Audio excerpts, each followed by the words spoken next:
2 Rois chapitre 4 à partir du verset 1.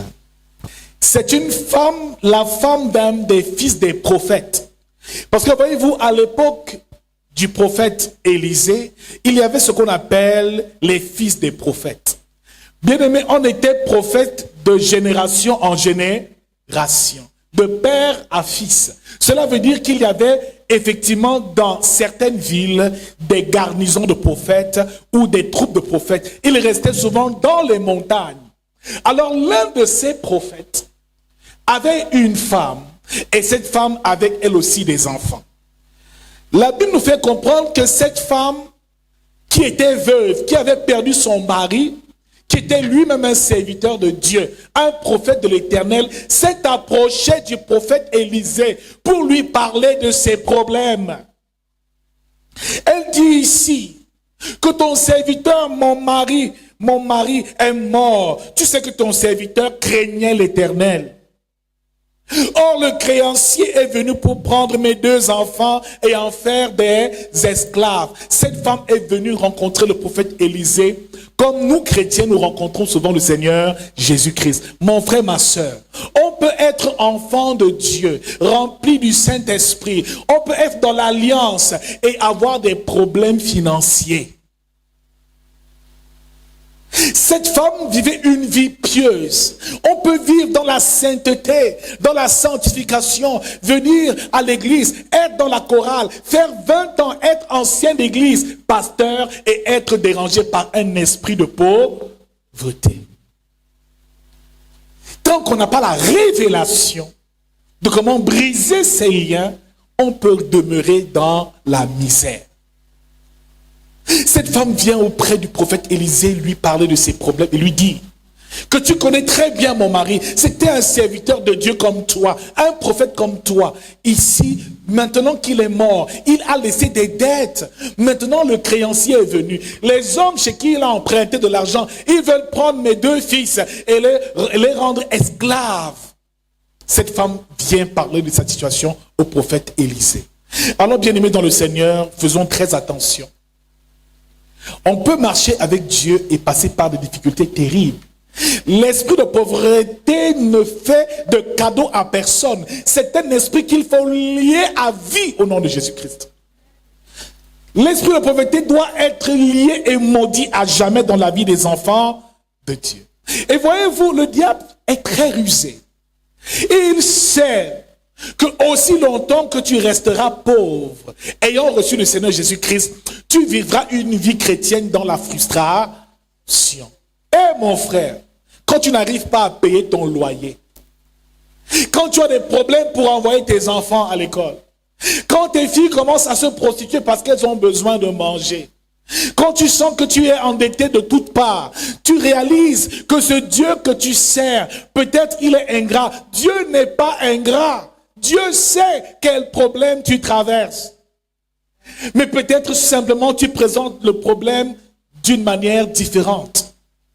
Et si vous lisez bien ce texte, cette femme n'a pas dit à Élisée ce qu'elle voulait. Élisée lui dit, que puis-je faire pour toi? Beaucoup de chrétiens pensent qu'en exprimant leurs problèmes, Dieu va réagir. Beaucoup de personnes pensent qu'en se plaignant, le Seigneur va faire quelque chose. Mon frère, Élisée lui dit, que veux-tu que je fasse? Ça me rappelle encore l'histoire de ce paralytique dans Jean chapitre 5, qui était assis à côté de la piscine. Et quand Jésus lui demande, mais que veux-tu que je fasse? Il commence à lui raconter ses problèmes, comment est-ce que les hommes jettent les autres et tout le reste. Bien aimé, parfois avec Dieu, il faut dire cache, Seigneur, je veux que l'esprit de pauvreté me quitte. Je veux mettre fin à cette limitation parce que je commence à avoir honte. Que vont penser les autres, les gens du monde, les gens de ma famille, qui me voient tous les jours porter ma Bible et venir à l'église? Il est temps que cette misère s'arrête. Cette femme n'en pouvait plus. Mais bien aimée, elle se prend de la mauvaise manière. Elle ne dit pas clairement à Élisée ce qu'elle veut.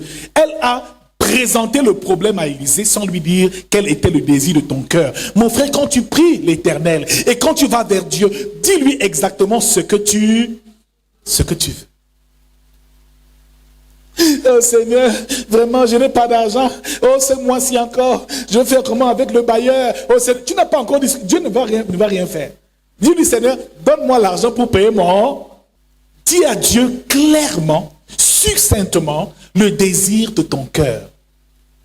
Quand le besoin, la prière est faite, elle doit être précise. Seigneur, trouve-moi un travail. Seigneur, quel travail tu veux? Dans quelle société tu veux travailler? Dans quelle ville tu veux travailler? Donne des précisions dans tes requêtes. Seigneur, donne-moi un mari. Je veux me marier cette année. Donne-moi un mari. Mais quel genre de mari? Un mari qui saura m'aimer, un mari qui sera sage, un mari qui aura ta crainte. Donne un menu complet. Demande avec exactitude ce que tu veux à Dieu et il te sera fait selon les désirs de ton cœur. Cette femme était totalement perdue. Perturbée et troublée par la situation. Qu'est-ce qu'elle continue de dire? Dis-moi, qu'as-tu à la maison? Et Jésus lui pose deux questions. Nous l'avons vu vendredi dernier. Le problème, que veux-tu que je fasse pour toi? Et le second, qu'as-tu à la maison? Parce qu'en réalité, il faut comprendre une chose. Pour que l'esprit de pauvreté, pour que la limitation soit brisée, pour que le miracle se produise dans ta vie, mon frère, tu dois réaliser à partir de ce jour que c'est toi qui dois briser cet esprit-là, pas quelqu'un d'autre. Le miracle viendra de toi-même. La solution à ton miracle, c'est toi-même. C'est toi-même qui produira la semence pour ton miracle. Ça ne viendra pas d'ailleurs. Que puis-je faire pour toi? Maintenant, il dit, qu'as-tu à la maison? Ma sœur, je décrète que cette année-ci, l'esprit de pauvreté te quitte. Mais cela dépend de ce que tu as déjà. Mon frère, souvent on pense qu'on n'a rien, mais on a quand même quelque chose. Ça me rappelle dans Jean chapitre 6, quand cette foule était au pied de Jésus. Ils avaient faim au point où les disciples voulaient renvoyer le peuple. Jean chapitre 6, à partir du verset 1. La Bible nous fait comprendre que les disciples voulaient renvoyer la foule quand Jésus leur dit, donnez-leur vous-même à manger. Ils n'ont pas pu nourrir ces foules. Il a demandé à la foule de s'asseoir, mais il a demandé, qu'avez-vous? Il n'y a qu'un enfant là qui a seulement 5 pains et 2. Avec ce peu-là, c'est possible d'avancer. Avec le petit capital que tu as, Dieu peut multiplier. Avec les petites capacités que tu as, les études que tu as fait, ou la chose que tu as appris à faire, tu peux aller encore plus loin. Bien-aimés dans le Seigneur, nous sommes nous-mêmes à l'origine de notre miracle. Dieu prendra la semence chez toi. C'est toi-même qui seras à l'origine de ton miracle. La bénédiction ne tombera pas du ciel. Dieu prendra quelque chose de toi qu'il va multiplier. Comme il a pris la côte d'Adam et façonné Ève. Ève est sortie de qui? D'Adam. Donc Adam a produit lui-même son propre miracle. Il était à l'origine de son miracle. Bien aimé, on pense souvent que l'argent est loin, mais l'argent est déjà en toi.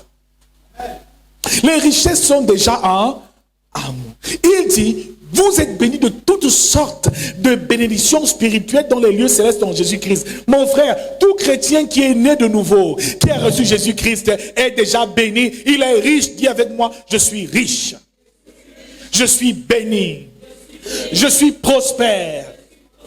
Je suis un fils du royaume de Dieu. Je suis un héritier de Dieu. Je suis co-héritier de Christ. En fait, c'est un mensonge de penser que nous n'avons rien. C'est ce que le diable veut nous faire croire. Elle répond à Élisée. Ta servante n'a rien du tout à la maison qu'un vase d'huile. Elle dit qu'elle n'a rien. L'un des premiers signes de l'esprit de pauvreté dans la vie d'une personne, c'est que la personne qui a l'esprit de pauvreté, généralement, se sous-estime, se néglige, n'est même pas conscient de ses capacités et du potentiel que cette personne détient. Mon frère, cette personne a négligé sa force. L'esprit de pauvreté, bien aimé dans le Seigneur, c'est aussi un système de pensée. C'est un ensemble de forteresses, de valeurs qu'on t'a inculquées depuis ta tendre enfance. Depuis que tu es tout petit, mon frère, tu as vu tes parents dans la pauvreté, toi aussi tu reproduis le même schéma. Je déclare que ton raisonnement est renouvelé ce soir au nom de Jésus. Amen. Je déclare que les forteresses de la pauvreté sont renversées au nom de Jésus. Amen. Je déclare que toute limitation financière est brisée au nom de Jésus. Amen. Alléluia. Elle dit, je n'ai rien, excepté ne serait-ce qu'un vase plein d'huile. Quelle négligeait. Dans Juge chapitre 6, verset 15, la Bible nous fait comprendre aussi que Gédéon, lorsque Dieu l'appelle vaillant héros, l'ange appelle Gédéon vaillant héros et lui dit d'aller libérer son peuple, d'aller combattre les Madianites. Qu'est-ce que Gédéon dit? Il dit, mais non. Je suis de la famille la plus pauvre en Manassé. Et je suis le plus petit de la maison de mon père. Comment je peux aller libérer Israël? Ce n'est pas possible. Il ne croit pas que Dieu l'a appelé. Mais je déclare qu'à partir de ce jour, crois en la puissance de Dieu. Crois à la capacité de Dieu. Crois que Dieu t'a enrichi. Parce que celui qui a l'esprit de pauvreté voit tout en petit. Il ne demande jamais à Dieu des grandes choses. Il lui dit, quand tu reçois, tu n'as que ce petit vase-là. Lui, prends ce petit vase que tu as. Maintenant, va demander des vases ailleurs, chez tes voisins. Le plus grand nombre. Mon frère, ma soeur, nous demandons souvent à Dieu des petites choses. C'est ça le signe de l'esprit de pauvreté. On aime se contenter de la misère. Moi, je ne veux pas les miettes. Je veux la grande part au nom de Jésus. Amen. Ne demande pas à Dieu une petite maison. Demande-lui une grande maison. Ne demande pas à Dieu un petit travail. Demande-lui un grand travail. Parfois, le problème, c'est qu'on demande à Dieu des choses tellement petites qu'il trouve que vraiment, c'est pas normal. Toi, il t'a appelé à être un grand directeur. Mais te voilà, tu te bats pour un poste seulement de vigile quelque part. Il trouve que ce n'est pas normal. Parfois, Dieu nous réserve tellement des grandes choses que nous vendons au rabais. Nous nous sous-estimons permanemment parce qu'on ne croit même pas à notre potentiel. Le diable se rassure que nous restions dans l'ignorance. Mon frère, tout commence par le renouvellement de l'intelligence. L'ennemi utilise notre ignorance. Il sait qu'on ne connaît pas notre identité. Pourtant, nous sommes de la postérité d'Abraham. Nous sommes héritiers. Héritier de la promesse. Mon frère, ma soeur, à partir de ce soir, dis avec moi, je suis riche. Mon Dieu est riche. Alléluia. C'est à lui qu'appartient l'or et l'argent. Jésus même est riche, mon frère. La Bible déclare que de pauvre, de riche qu'il était, il s'est fait pauvre. 2 Corinthiens 8, 9. Il s'est fait pauvre, afin que par sa pauvreté, nous soyons enrichis. Jésus est venu régler le problème de la pauvreté définitivement.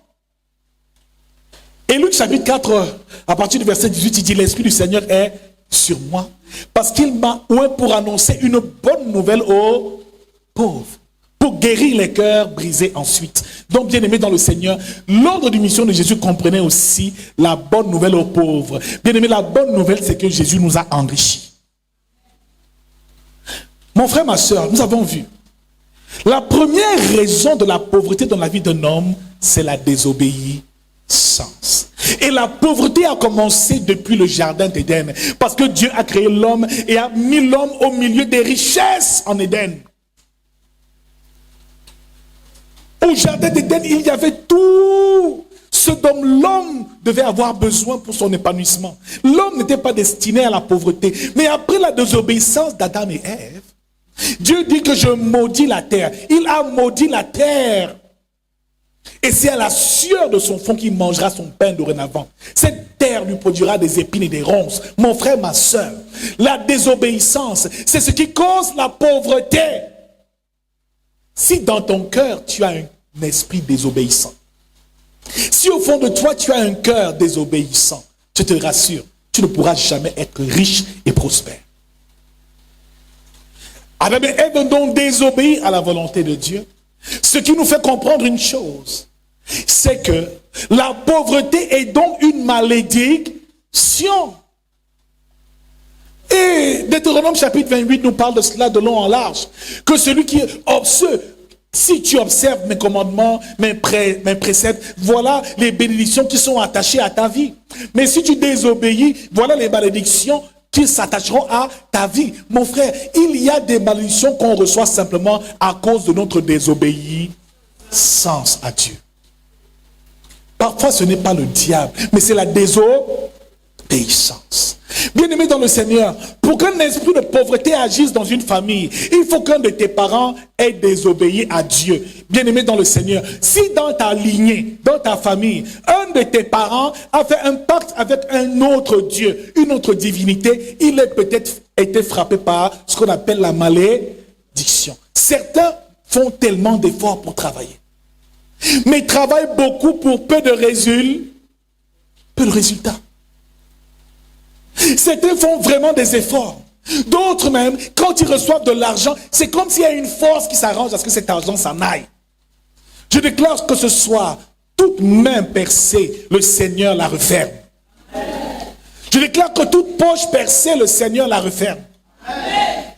Le moment où tu reçois de l'argent, c'est comme si les problèmes commencent. Tel enfant tombe malade, la voiture se casse, les problèmes ici, par-ci, par-là. Frère, tu touches de l'argent, mais tu n'arrives pas à faire quelque chose. C'est le signe que l'esprit de pauvreté te retient.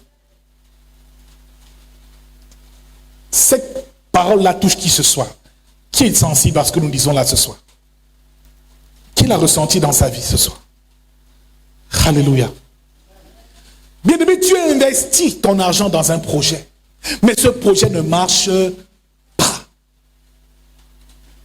Tu fais des efforts, tu économises. C'est comme s'il y a une limite que tu ne dois jamais dépasser. Mon frère, ma soeur, pour que tu aies 1 million comme ça pour toi-même, c'est impossible. La limite, c'est que tu n'atteignes jamais les 1 million. Tu vas rôder là les 50 000, 100 000, 1 million, tu n'atteindras jamais. 10 millions, encore moins. Parce qu'il y a une limite que l'ennemi a établie. Et je déclare ce soir qu'elle est brisée au nom de Jésus. Bien aimé, la limite est là. Il y a des sommes que tu n'arrives jamais à toucher. Il y a des personnes qui ne peuvent même pas t'aider. Bien aimé, quand elle décide de t'aider à faire quelque chose, des problèmes arrivent à ces personnes-là. Ça veut dire que l'esprit de pauvreté s'arrange à ce que cette personne ne te bénisse pas. Mais je déclare qu'après ce séminaire, après ce jour, après cette soirée, des gens qui t'avaient oublié vont t'appeler.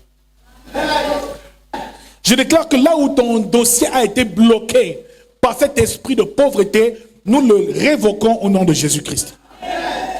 Alléluia. Bien-aimés, faisons très attention. Cette femme disait qu'elle n'avait rien. Mais le prophète lui dit, tu as quelque chose chez toi. Alors regarde-toi, qu'est-ce que tu as? Comme Dieu a demandé à Moïse, qu'as-tu dans les mains? Il dit, je n'ai qu'un bâton, un simple bâton. Mais il dit, frappe-le au sol. Vois ce que je peux en faire. Le bâton est devenu un serpent. Mon frère, même le petit argent que tu as pour commencer un petit commerce, ne néglige jamais ça. La petite formation que tu as faite dans l'église, présente-la à Dieu et laisse Dieu multiplier ce que tu as. Commence par le bas. N'attends pas avoir un grand poste. Commence même au bas de l'échelle et laisse Dieu commencer à te faire monter et à multiplier les choses au nom de Jésus-Christ. Bien-aimé, la richesse est une bénédiction de l'Éternel. Proverbe 10, 22 nous dit que c'est la bénédiction de l'Éternel qui a enrichi. Et il ne l'a fait suivre d'aucun chagrin. Quand Dieu te bénit, mon frère, il n'y a pas de chagrin. La richesse qui vient de Dieu n'a pas de chagrin. Non, ce n'est pas possible. Quand Salomon a été béni en or, en argent, en richesse, il n'y avait pas de chagrin. Bien aimé, tout ce qu'on obtient avec nos forces, le fruit de nos efforts, ce n'est pas toujours la bénédiction de l'Éternel. Mais quand Dieu te bénit, cela est calme. Il te bénit de génération en génération. Je déclare que c'est toi qui vas vaincre l'esprit de pauvreté dans ta famille. Amen. La richesse commencera par toi au nom de Jésus. Amen. Cette misère doit cesser. Comment peux-tu prêcher l'évangile et être misérable? Comment peux-tu chanter à la chorale et avoir des problèmes tout le temps et aller supplier auprès des non-croyants, aidez-moi, aidez-moi. Mais qui doit aider qui? Qui est la lumière du monde? C'est moi, c'est pas eux. Alors cessons de nous tromper nous-mêmes. Les chrétiens, ça ne va pas. Ça ne va pas. Mais le problème, c'est qu'il y a un esprit derrière tout ça. C'est cet esprit que nous sommes en train de dénuder ce soir au nom de Jésus. C'est cet esprit que nous sommes en train d'exposer ce soir au nom de Jésus. Et après ce soir, mon frère, tu as bien fait de venir ici au nom de Jésus. Et ceux qui ont raté là, vraiment, ce sera compliqué pour eux, mais on prie le Seigneur que le Seigneur lui aussi les visite au nom de Jésus. Bien-aimés, la délivrance sans l'abondance, c'est toujours de l'esclavage. Quand Dieu te sauve, te guérit et te fait appartenir à un royaume aussi grand, aussi riche, aussi puissant, et si tu restes misérable et pauvre, ta délivrance n'est pas complète. Jésus dit, je suis venu afin que mes brebis aient la vie et soient dans l'abondance. Je déclare que l'abondance doit te suivre. L'abondance doit accompagner tout ce que nous devons entreprendre. Les chrétiens doivent être prospères. Sinon, on restera éternellement esclaves des autres. Mon frère, lorsque le peuple d'Israël sortait d'Égypte, Dieu leur a dit, allez prendre l'or, les trésors, c'est les Égyptiens. La Bible déclare qu'ils dépouillèrent les Égyptiens. Dieu ne les a pas libérés sans rien. On peut chasser les démons, mais si tu restes pauvre, tu restes esclave, mon frère. Tu vas subir la loi de Pharaon jusqu'à ta mort. Un peu comme le pauvre Lazare, qui était assis à la porte du riche, qui se contentait du peu qu'il avait. Il désirait seulement recevoir les miettes, manger à la poubelle du riche. Cette femme pensait qu'elle était très pauvre, qu'elle n'avait rien. Bien aimé, il y a des personnes qui sont dans leur tête, ils savent que l'argent même, ça ne vaut pas la peine. On sera seulement riche au ciel. Quand on va mourir, on sera riche au ciel. Frère, Dieu t'a oublié sur terre. Il va penser à toi au ciel. Pose la question à ton voisin, Dieu t'oublie sur terre. Il t'a oublié sur terre. Tu es sûr qu'il va penser à toi au ciel? Pose la question à ton voisin ce soir, touche-le fort, dis-lui, hé papa, si tu as trop miséré sur terre, tu penses qu'il va se souvenir de toi au ciel? C'est pas évident, frère. La vie éternelle et l'abondance commencent dès l'instant où nous recevons Christ. Les choses doivent changer. Je ne demande pas d'être milliardaire, mais je dis de vivre dans l'abondance et de ne pas manquer. Parce que Dieu nourrit même les oiseaux du ciel. Eux là, ils n'ont pas de champ, ils ne sèment pas, ils ne moissonnent pas, mais Dieu les nourrit par sa grâce. Plus forte raison, nous, enfants de Dieu. Alors que cette misère s'arrête au nom de Jésus. Dis, ce soir, cette misère prend fin. Ce soir, l'esprit de pauvreté prend fin. Ce soir, les blocages prennent fin. Au nom de Jésus-Christ. Alléluia. Bien aimé, il y a des chrétiens qui n'ont jamais pu monter une entreprise et réussir leur projet. À chaque fois, ça s'arrête tout. Il y a des personnes qui sont seulement dépendantes des autres. Le jour où le mari ne donne pas, c'est fini pour lui, pour elle. Le jour où le fiancé ne donne pas, c'est terminé pour elle. Le jour où papa ne te donne pas, c'est fini pour toi. Mon frère, c'est le signe que la pauvreté est en train d'agir. Bien aimé, elle peut être même mentale, spirituelle, psychologique. Mon frère, la pauvreté agit dans toutes les dimensions. Il ne faut jamais l'accepter. Dis, je refuse la pauvreté. Là où la pauvreté s'installe, les problèmes commencent. La prostitution, elle ne vient jamais seule, la pauvreté. Elle vient avec beaucoup d'autres problèmes. Amen. Les pays que tu vois en guerre, là, frère, quand on a faim, là, on se bouffe entre nous. Les familles où il y a la sorcellerie, on veut se bouffer, là, c'est la pauvreté qui travaille. Parce que si tout le monde a son argent, qui va jalouser l'autre?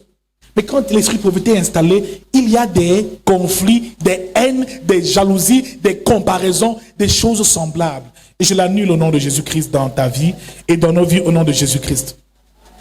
Dis, la pauvreté est un esprit. Un esprit qu'il faut chasser. Dis, la pauvreté est un esprit. Une des caractéristiques d'un homme qui a l'esprit de pauvreté, nous l'avons dit la dernière fois, c'est une personne qui a un complexe d'infériorité. Proverbe 22, verset 7 nous dit, Le riche domine sur les pauvres et celui qui emprunte est l'esclave de celui qui prête. Frère, un pauvre a toujours la conscience, l'esprit, la façon de raisonner d'un esclave. Un pauvre sur le plan spirituel est un esclave, l'esclave du riche. Quand tu vois un riche, tu te mets seulement par terre. Non. Il peut être riche, mais être une mauvaise personne. Son argent ne veut pas dire que c'est une bonne personne. Alléluia. Tu vois un boutiquier, il a tout dans sa boutique. Et le beurre, le chocolat, du pain, des sandwichs. Mais à midi, il déjeune avec le pain d'avant-hier avec de l'eau sucrée. C'est l'esprit de pauvreté. La nourriture est déjà presque gâtée, ça sent mauvais, mais tu dis, je vais quand même manger. La saleté ne tue pas le noir. Esprit de pauvreté. Tu ne peux pas aller dans un magasin acheter un vêtement neuf. Toujours à la friperie. Esprit de pauvreté. Quand tu entres dans un salon de coiffure, en tant qu'homme, on te dit, écoute, on se coiffe ici à 1000 francs. Tu dis non, ce n'est pas possible. Ce n'est pas mon niveau. Tu as 1000 francs dans tes poches, mais tu vas à côté te coiffer à 2. Mon frère, ma soeur, c'est l'esprit de pauvreté qui t'empêche de t'épanouir. Moi, j'ai un ami du côté de Douala, il se coiffe au salon de coiffure. Il m'a amené une fois dans son salon de coiffure, j'ai commencé à voir la tremblote. Là-bas, la coiffure, c'est 25 000. Qui a créé elle là? Esprit de pauvreté.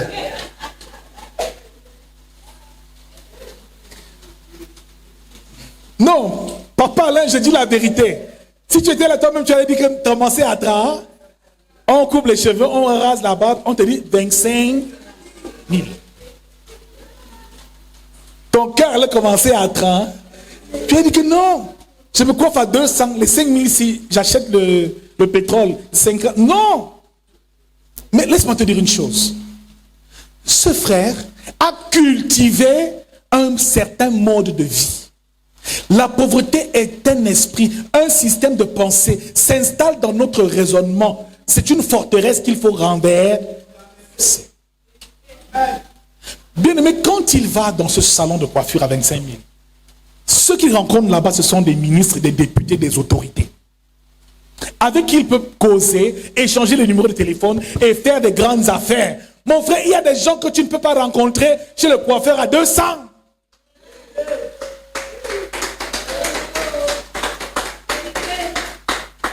Tu inscris tes enfants seulement dans les écoles, les petites écoles. Bien aimé, souffre.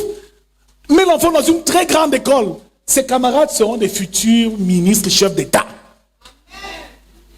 Bien aimé, quand tu veux manger, souvent tu as un peu d'argent. Tu peux entrer au restaurant, manger un plat à 5 000, boire un jus. Normalement, il te faire plaisir. Mais toi, tu vas dans le tourne-dos du coin. Parce que la mentalité n'a pas encore changé. Bien aimé, au Bénétaria, tu ne rencontreras jamais un ministre. Alléluia. Donc maman, sape-toi, habille-toi bien. Viens dans la présence de Dieu. Ou sors, tu verras comment est-ce que la gloire de Dieu sera sur toi. Même la façon de t'habiller, on ressent l'esprit de pauvreté ou l'esprit de richesse. Alléluia. Tous ceux qui sont venus en babouche ce soir, esprit de pauvreté. Quand je me présente devant mon Seigneur, le roi des rois, mon frère, ma soeur, je suis beau, habillé comme une épouse qui va rencontrer son époux. Je mets mes plus beaux vêtements, propres, sapés comme jamais. Mon frère, c'est dans l'église que tu t'habilles, vieux cabal, vieux foulard, vieux... Hey! Esprit de pauvreté, libère-nous ce soir. Amen. Alléluia. Amen. Toujours en train de discuter le prix du taxi. Samsung. Moi, je ne paye jamais le taxi à 100 francs. Je paye le prix normal, même si c'est à 1 mètre. Je cultive ma mentalité à la richesse et à l'abondance. Je n'ai pas peur de donner, parce que je sais que c'est celui qui donne qui reçoit. Celui qui sème peu, reçoit peu. Et celui qui sème abondamment, reçoit abondamment. C'est comme ça qu'on cultive l'esprit de la royauté et de la richesse. Mais un esclave ne peut pas réfléchir comme ça. Tu finis de manger au restaurant, tu laisses le pourboire de 1000 francs. Et c'est beaucoup, pardon. 1000 francs, elle a travaillé. L'esprit de pauvreté. Qui se reconnaît ici ce soir? Qui se retrouve ici ce soir? Amen.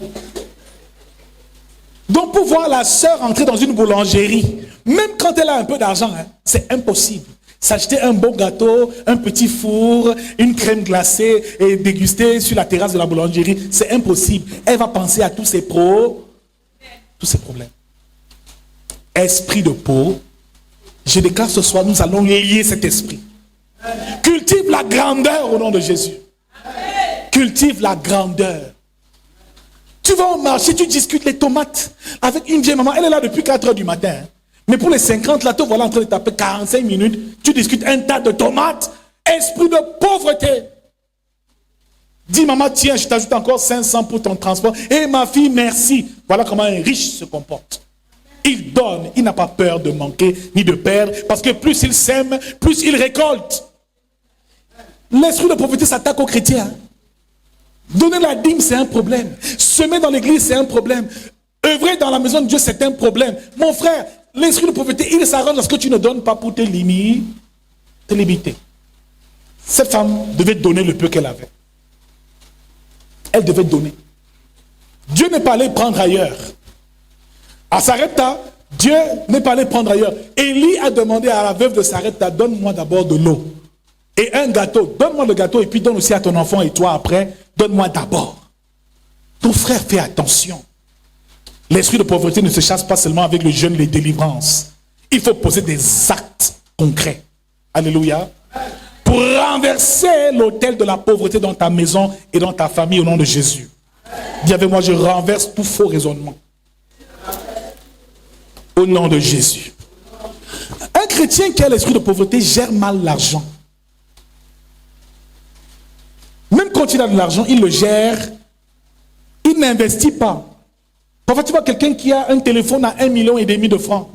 iPhone, je ne sais pas combien. Mais il veut 1 million pour démarrer son affaire. La sœur a une mèche brésilienne qui coûte 300 000. Mais elle demande un fonds de commerce pour ouvrir un petit magasin. Non, fais attention. Je me souviens de l'histoire d'un homme qui était multimillionnaire, qui rencontre une jeune femme. Il dit, qu'est-ce que tu souhaiterais que je t'offre? Elle dit, je veux la brésilienne, l'indienne qui arrive jusqu'ici. Il est allé avec elle en boutique. Ils ont acheté une mèche ou brésilienne, je ne sais pas trop combien, qui coûtait dans les 400 à 500 000 francs. Il a offert.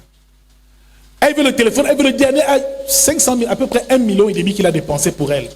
Après avoir dépensé tout cela, il y a dit à cette femme, tu n'es pas intelligente.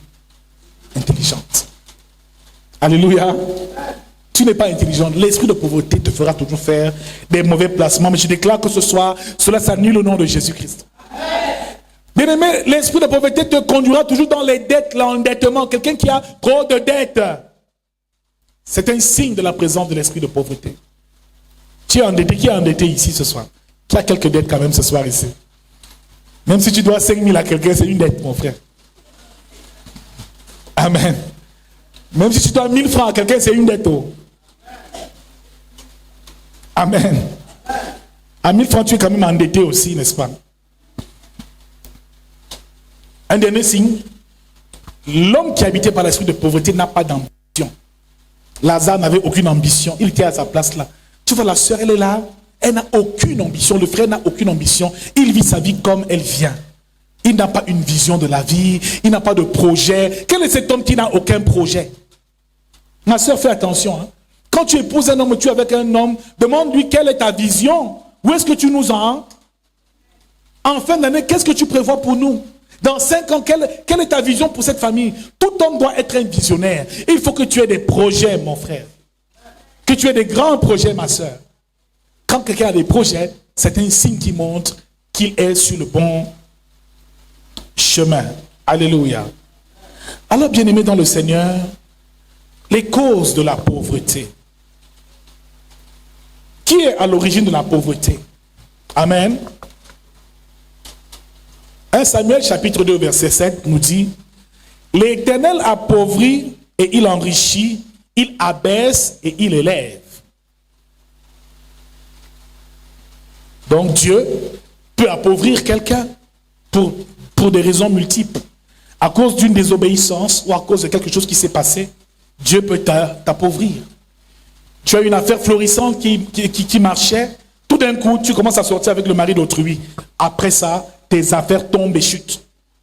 Donc quand tu vois quelqu'un qui est pauvre, sache une chose, c'est que la désobéissance n'est jamais loin de la pauvreté, l'esprit de pauvreté.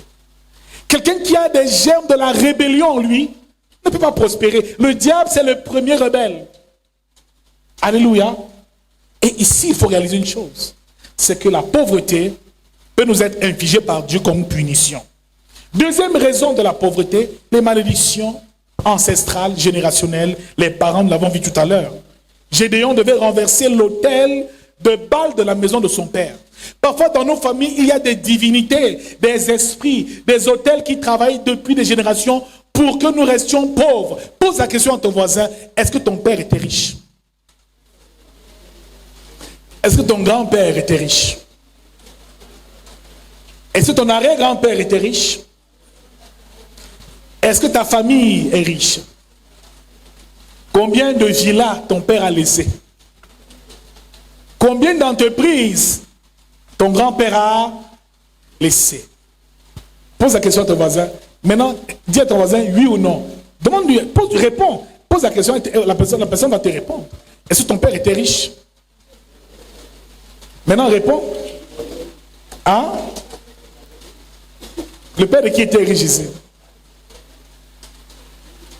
Comment? Quand je dis riche, je dis vraiment riche. Hein? Comme les Salomon, les Abraham, milliardaires. Hein? Pas les petits que tu as construit une petite maison, tu sais que tu dis. Ça, c'est la richesse, ça. Oh. Amen. Alors, si dans ta lignée et ta généalogie, tu n'as pas de riche, sache que ta famille tout entière peut être sous le coup d'une malédiction. Quand Dieu a béni Abraham, Isaac et Jacob ont bénéficié de l'alliance qu'Abraham avait eue avec l'Éternel dans Genèse chapitre 12. Il dit, je rendrai ton nom grand. Ta postérité sera aussi nombreuse que les étoiles du ciel. Mais aussi, rendez-vous compte que Isaac, son fils, à Guérar, Genèse chapitre 26, prospérait en tout lieu. À Guérar, il est devenu tellement riche que même les habitants de Guérar ont commencé à le détester. Mon frère, ma soeur, si toi tu fais une alliance de richesse et de prospérité avec Dieu, tes enfants, tes petits-enfants hériteront de cela aussi au nom de Jésus. C'est pour ça que je dis que c'est toi qui vas détruire l'esprit de pauvreté dans ta famille. C'est toi qui vas briser cette malédiction au nom de Jésus. Donc ici, la pauvreté aussi est une alliance. Alléluia. Les causes de la pauvreté, la désobéissance, nous l'avons déjà vu tout à l'heure. Numéro 4, la paresse. La paresse est une cause aussi de la pauvreté. Cette femme pensait que le prophète Élisée lui aurait donné de l'argent. Quand il lui posait le problème, il lui dit, qu'as-tu à la maison? Maintenant, il a invité cette femme à fournir des efforts. Bien aimé, il y a des personnes, tu leur donnes 10 millions maintenant. Tu viens après 6 mois, ils n'ont plus rien. Il y en a, tu leur donnes 10 millions maintenant. Après 6 mois, ils sont déjà multimillionnaires parce qu'ils savent investir. Ils savent se déployer. Ils savent travailler. Mon frère, une personne qui est paresseuse ne peut pas briser l'esprit de pauvreté. Mon frère, ma soeur, il y a des pays comme la Chine, le Japon. Ils se sont développés. Ils n'étaient pas chrétiens. Ils ne sont pas chrétiens, mais ils savent ce que c'est que la valeur du travail. Si dans ta vie, tu ressens qu'il y a un esprit de paresse, ça veut dire que la pauvreté est attachée à ta vie. Oh, j'ai envie de faire ça, mais je suis fatigué, je n'ai même pas envie de faire. Ah, je laisse les autres faire, je suis trop fatigué. Frère, la paresse et la pauvreté sont des sœurs jumelles. Amen. Donc, bats-toi, fournis des efforts, va rencontrer les voisins, les amis, parle-leur de tes problèmes, multiplie les rencontres avec les gens, pose ta problème et un jour la solution sera trouvée. Ces voisins ont quand même donné des vases à cette femme. Alléluia. Il y a des gens à côté de toi qui peuvent régler ton problème. Vas-y, demandez du travail. Cherchez et vous trouverez. Frappez, on vous ouvrira. Demandez et il vous sera donné. Une autre cause de la pauvreté, l'ignorance, nous l'avons déjà dit. Bien-aimés dans le Seigneur, ma prière ce soir, c'est que tout esclavage spirituel prenne fin à partir de ce jour. Alléluia. Alors, bien-aimés dans le Seigneur, pour briser les liens de la pauvreté, qu'est-ce qu'il faut faire? La première clé importante, la toute première clé, c'est, numéro 1, établir une alliance de prospérité avec Dieu.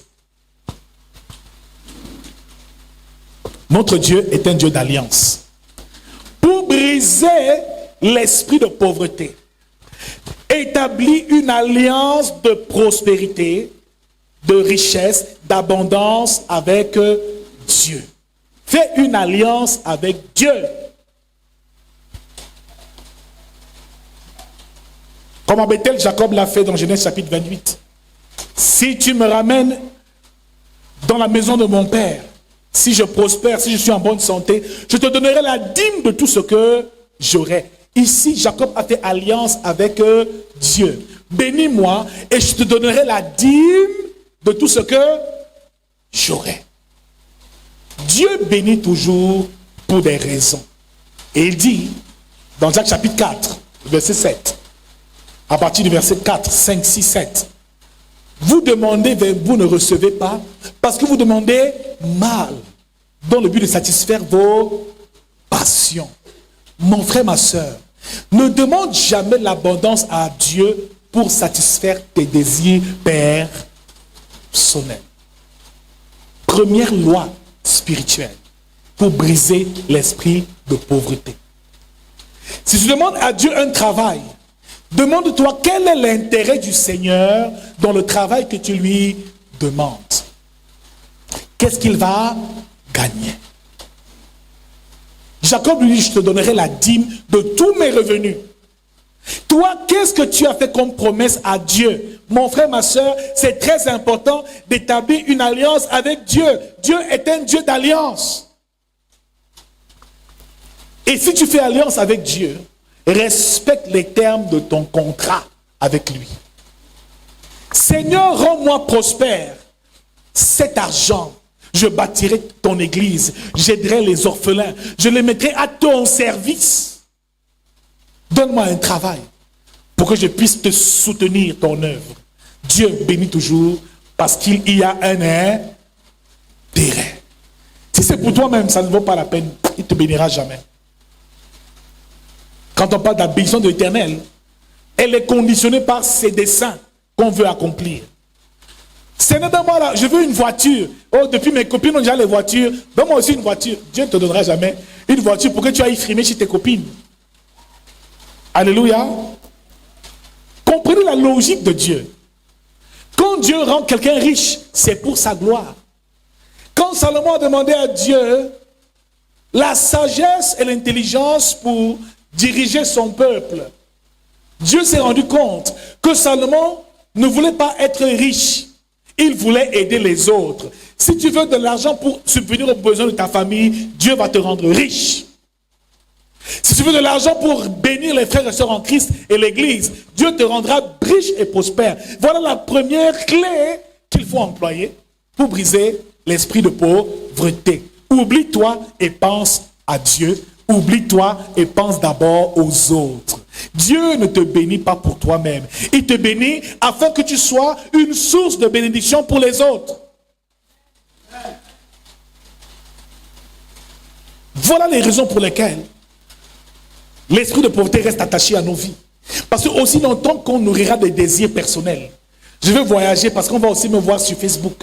Tu ne voyageras jamais. Je veux me marier parce que ma soeur s'est mariée l'année dernière. Moi aussi, je vais me marier. Tu ne te marieras jamais. Parce que ton désir, c'est simplement ton orgueil qui te conduit. Demande pour les bonnes raisons. Dis avec moi, fais une alliance avec Dieu. Et plus ton alliance est grande, et plus Dieu étend tes limites. Et je me souviens, un patriarche dans cette nation, Le frère Zacharie Tanefomoun, qui est un grand pionnier du réveil ici au Cameroun, il a fait une alliance avec Dieu. Il dit, Seigneur, bénis mon ministère et je te donnerai les 90% de mes revenus. L'apôtre Zacharie Tanefomoun a eu un grand ministère. C'est lui qui est le fondateur de la CMCI.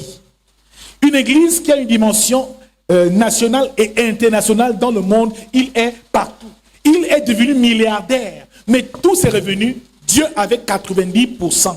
Lui, il n'avait que 10%. Parce qu'il dit, Seigneur, je ne mérite même pas les 90%. Moi, je mérite les 10% là que je devais te donner. Certains ont de l'argent. Mais pour donner le 10e à Dieu, c'est un problème. Esprit de pauvreté. L'ennemi sait qu'aussi longtemps que tu ne donneras pas à Dieu, que tu ne sèmeras pas dans l'œuvre de Dieu, aussi longtemps il te maintiendra dans la précarité et dans la pauvreté. Mon frère, à chaque fois qu'il faut donner à Dieu, donne à Dieu ce qui te coûte, donne à Dieu le meilleur de tes revenus. Donc il n'y a pas de amen. Donc nous qui sommes experts en mathématiques, quand il faut donner l'offrande au Seigneur, c'est nous-mêmes qui finirons par souffrir. Tu as 10 000 francs dans les poches, tu as un billet de 2 000, 1 000 francs, 500, tu vas chercher le 500 sans regarder, avec les yeux fermés et avec tes deux doigts, tu viens honorer le Seigneur avec un billet de 500. Bien-aimés dans le Seigneur, revoyons un peu notre façon d'honorer le Seigneur quand on est dans sa présence, dans sa maison. Mon frère, ma soeur, donnons à Dieu ce qui nous coûte. Et David et son fils Salomon savaient honorer Dieu. David dit, je ne donnerai jamais à l'Éternel des sacrifices qui ne me coûtent rien. Mon frère, plus tu fais des sacrifices à Dieu, plus tu sèmes dans la maison de Dieu et plus tu récoltes au nom de Jésus-Christ. Celui qui sème peu récoltera. Toutes nos vies, on passe le temps à chasser les démons de la pauvreté. Mais la pauvreté est un démon rebelle. En plus de le chasser par la parole, il faut aussi un acte. Alléluia. C'est ça qu'on appelle l'alliance avec le Seigneur. Il faut poser des actes concrets pour briser et renverser la tendance. C'est pour ça qu'il a dit à Gédéon, renverse l'autel de Baal de la maison de ton père, le pieu sacré, renverse-le. Pour renverser l'esprit de pauvreté, mon frère, il faut que tu réalises une chose. Pour avoir ce que Dieu ne t'a jamais donné, il faut lui donner ce que tu ne lui as jamais donné. Pour recevoir de Dieu ce que tu n'as jamais reçu, il faut lui donner ce que tu ne lui as jamais. Pour d'autres, leur limite, c'est les 200 qui donnent au culte de dimanche. Bien aimé, d'autres se donnent une discipline personnelle. Seigneur, quand je suis dans ta maison, je ne te donnerai jamais des pièces. Fils, il s'est fixé une limite qui ne va jamais dépasser. Et en fonction de cette limite, Dieu le bénira. Alléluia. D'autres vont plus loin, achètent des terrains, achètent des maisons. Mon frère, tu es ici, tu n'es pas capable de donner un terrain à l'église. Ça veut dire que toi, là, l'esprit de pauvreté va te tuer jusqu'à ta mort.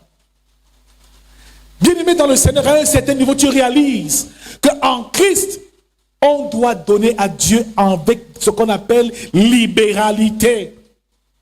Pour tuer l'esprit de pauvreté, mon frère, il faut prioritairement, numéro 1, faire alliance avec Dieu. Établir une alliance. Seigneur, bénis ma maison. Voici ce que je vais t'offrir. Parfois même, tu fais ce qu'on appelle un sacrifice d'action de grâce. Je te donne même avant de recevoir. Mon frère, c'est une alliance que tu établis et cela agit dans le monde spirituel. Brise le sceau de la pauvreté au nom de Jésus-Christ. Il faut connaître ces choses-là. Amen. Alors quand tu vois un homme de Dieu aller quelque part voyager, aller donner son offrande quelque part en dizaines de millions, il ne fait pas des choses au hasard. Quand tu vois un frère offrir une voiture au pasteur, ce n'est pas un hasard. Quand tu vois quelqu'un offrir un terrain à l'église, il sait ce qu'il est en train de... Toi, tu vas dire que non, c'est trop. C'est l'esprit de pauvreté qui t'anime. Pour que tes enfants et les enfants de tes enfants sortent de la pauvreté, établis dans ta famille un hôtel de richesse et de prospérité. Quelque chose que tu donnes à Dieu pour que cela agisse dans des générations. Afin que de génération en génération, tes enfants et ta postérité soient bénis. Même dans le monde des ténèbres, l'aïeux qui a fait ce vœu-là au démon pour détruire la richesse de la famille a offert des sacrifices sur un autel. Toi, fais la même chose pour briser l'autel qui a été établi contre ta vie et ta famille. Mon frère, ça fait mal d'écouter ça, mais c'est la dure et la triste réalité. Alléluia. Numéro 1, établis une alliance avec Dieu. Numéro 2, renverse l'autel de la pauvreté. C'est les deux choses que nous allons voir aujourd'hui. Renverse l'autel de la pauvreté. Amen. Tu sais comment on fait pour renverser l'autel de la pauvreté? On apprend à avoir de la supériorité ou de la domination sur l'argent. Si l'argent te contrôle encore, si l'argent te fait encore peur, si l'argent t'excite encore, bien aimé, cela veut dire que tu ne peux pas vaincre l'esprit de pauvreté.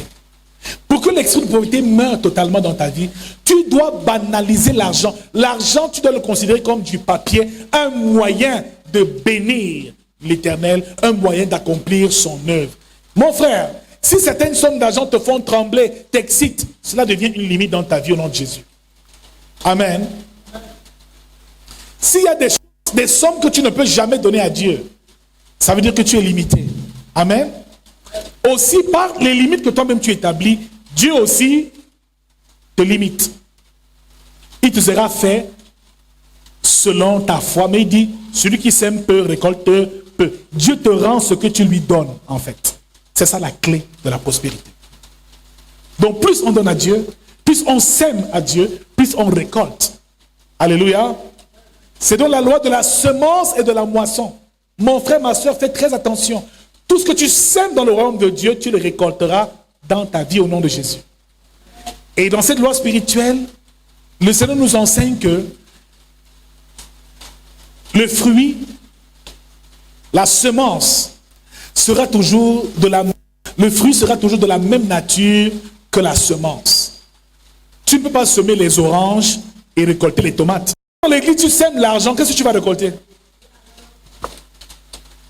Si dans le royaume de Dieu, tu sèmes peut-être la serviabilité, tu es serviable. Quand tu auras des problèmes aussi, les gens seront serviables en ton endroit.